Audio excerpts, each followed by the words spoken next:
এক শহরের রাস্তায় একটি বৃদ্ধ লোক বাস করতেন। তার পোশাক ছিল ছেঁড়া, চুলগুলো ছিল উস্কোখুস্কো, আর জুতো ছিল কাদা।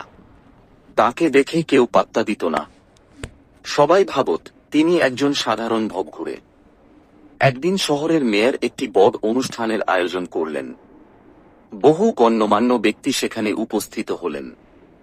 বৃদ্ধ কোনোভাবে ভেতরে ঢোকার চেষ্টা করলেন, কিন্তু দরজায় থাকা নিরাপত্তা রক্ষী তাকে দেখে ধাক্কা দিয়ে বাইরে বের করে দিল।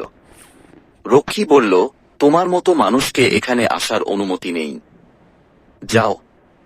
বৃদ্ধ নিঃশব্দে চলে গেলেন। এর কিছুক্ষণ পর এক ঝলমলে পোশাকে, দামি স্যুট পরা একজন অতিথি এলেন। তার চুল আঁচড়ানো, হাতে সোনালি ঘড়ি। সেই একই নিরাপত্তা রক্ষী সম্মান দেখিয়ে তাকে ভেতরে নিয়ে গেল।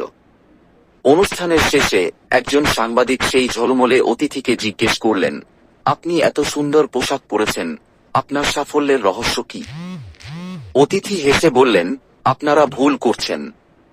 আমি সেই বৃদ্ধ লোকটি যাকে কিছুক্ষণ আগে আপনারা তাড়িয়ে দিয়েছিলেন। সবাই অবাক। তিনি বললেন, আমি একটি সামাজিক পরীক্ষা করছিলাম। আমি আজ সকালে দুটি জিনিস নিয়ে এসেছিলাম, আমার ছেঁড়া পোশাক আর এই দামি স্যুট। যখন আমি ছেঁড়া পোশাকে এলাম, আপনারা আমাকে তাড়িয়ে দিলেন। তিনি আরও বললেন, আসলে আপনারা মানুষকে নয়, দেখছিলেন শুধু পোশাককে।